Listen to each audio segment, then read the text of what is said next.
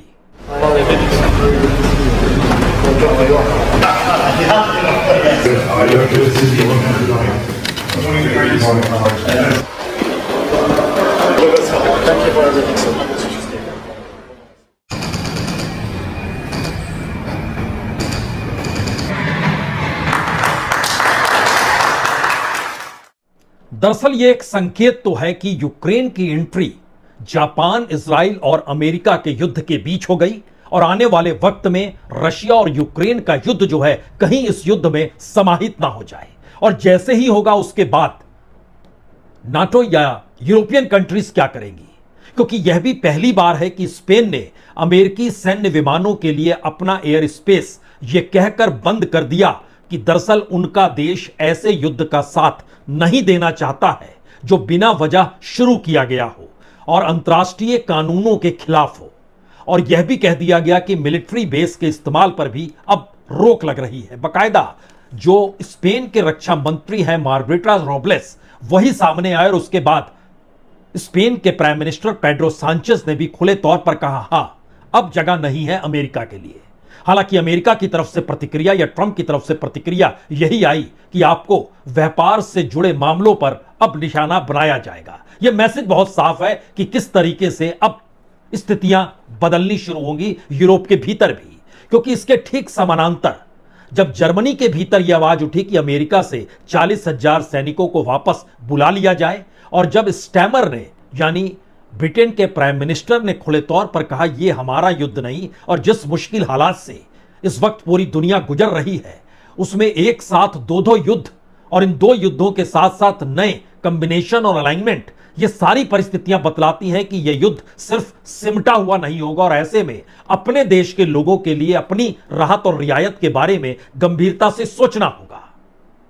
Germany, Italy, Britain, Spain, अगर ध्यान दीजिए तो ये सभी एक झटके में जिस तर्ज पर खड़े होकर सामने आए, उसने सिर्फ और सिर्फ मैसेज ये नहीं दिया कि यह युद्ध वो जल्द खत्म भी करवाना चाहते हैं और यह भी चाहते हैं कि एक बड़ा निर्णय अमेरिका ले, लेकिन जेलेंस्की की एंट्री एक नए मैसेज के साथ उभरी और ईरान की चुनौती और धमकी बिल्कुल एक नए मैसेज के साथ उभरी कि अब खाड़ी देश समझ जाएं, वह उस युद्ध में शरीक होने जा रहे हैं जिस युद्ध के वो हिस्सा है नहीं, और वो शामिल करने के लिए एक पूरी बिसात खाड़ी देशों के लिए अंतर्राष्ट्रीय तौर पर बिछाई जा रही है, क्योंकि अगर वह अमेरिकी बेस को अलग कर देते हैं और खुद अपनी रीजनल सिक्योरिटी को लेकर आगे बढ़ेंगे तो ऐसे में अमेरिका के लिए मुश्किल होगी। तो क्या जेलेंस्की की एंट्री अमेरिका के इशारे पर है? नाटो कंट्रीज तो इसको विरोध में है।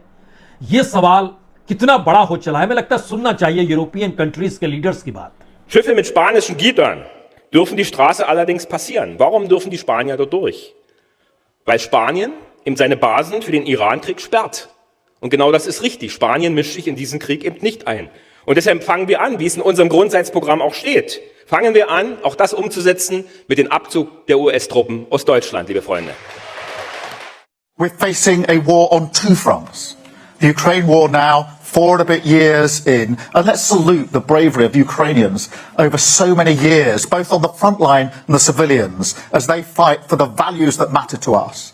And now the other front, the other war, which is the Iran war, which I know is causing huge concern. People look at their screens and they're worried when they see explosions, infrastructure blown up, the rhetoric that goes with it, worried about whether this is going to escalate even further.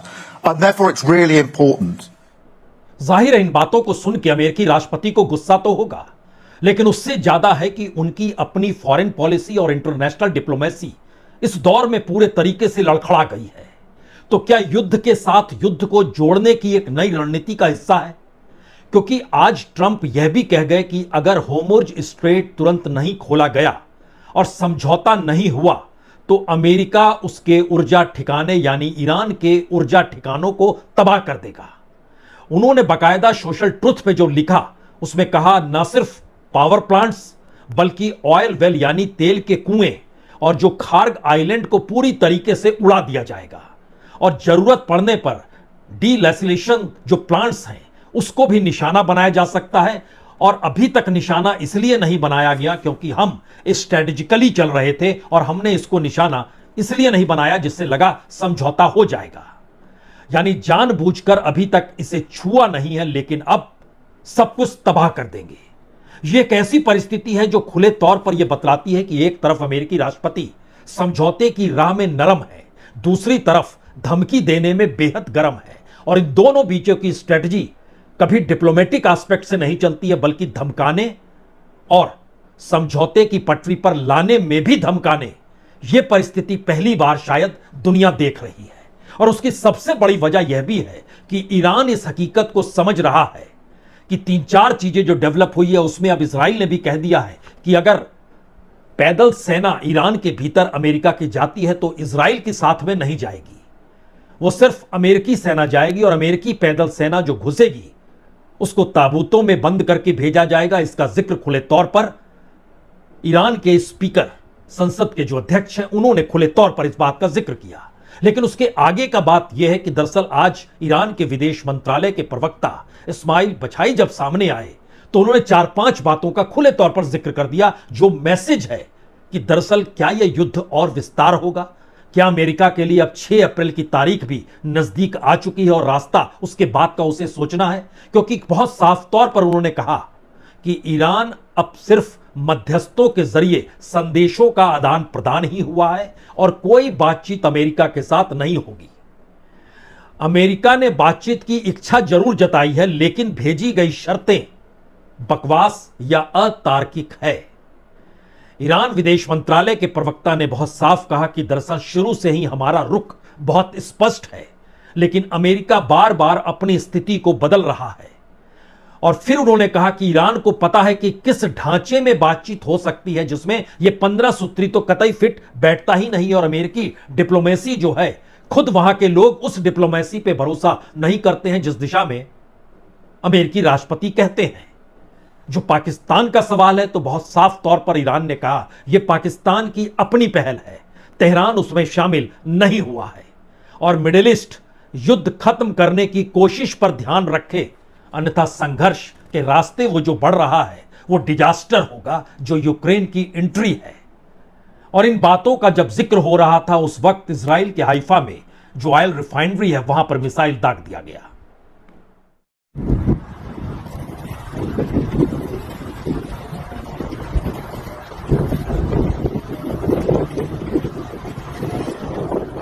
महत्वपूर्ण यह भी है कि दरअसल Haifa की इस oil refinery में Iran ने भी मिसाइल दागी और हिजबुल्लाह ने भी मिसाइल दागी।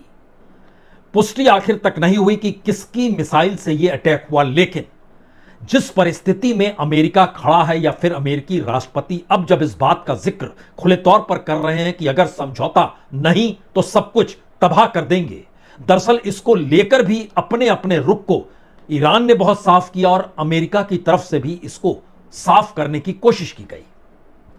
अमेरिका के वित्त मंत्री हैं स्कॉट बेसेंट, उन्होंने एक इंटरव्यू में कहा कि दरअसल ऑयल मार्केट में सप्लाई पर्याप्त है, यानी तेल की कोई कमी नहीं है। एशियाई कंट्रीज या फिर ऑस्ट्रेलिया न्यूजीलैंड से यह सवाल पूछा जा सकता है, वाकई सप्लाई पूरी है क्या? दूसरा, उन्होंने कहा कि जो अहम समुद्री रास्ते हैं उस पर हम कंट्रोल कर लेंगे। अगर कंट्रोल कर लेंगे तो फिर होर्मुज स्ट्रेट का जिक्र अब अमेरिकी राष्ट्रपति क्यों नहीं कर रहे हैं, वो खार्ग आइलैंड का जिक्र क्यों कर रहे हैं?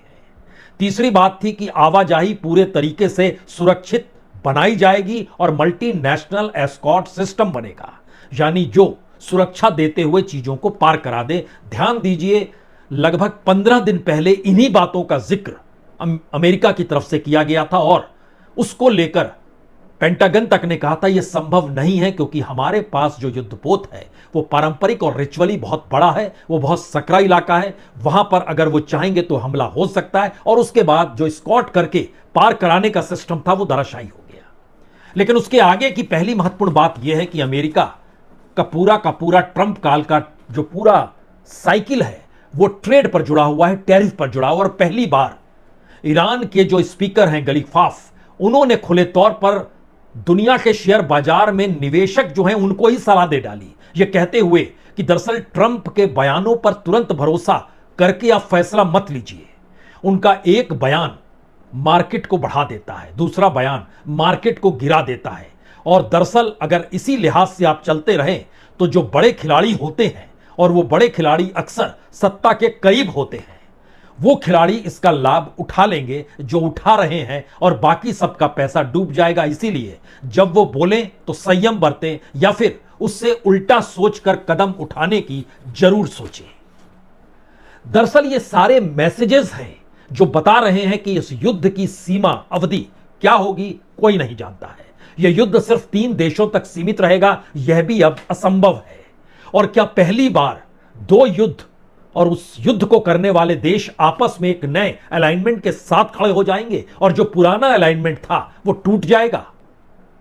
यह सवाल इस दौर में सबसे बड़ा हो चला है, खास तौर से यूक्रेन की एंट्री जो युद्ध में हुई है उसके बाद, और नाटो कंट्रीज का यूक्रेन को सहयोग और अमेरिका का विरोध, और ईरान का खुले तौर पर खाड़ी देशों को चेताना, संभल जाइए, आप कहीं के नहीं बचेंगे अगर युद्ध में रूस आ गया तो।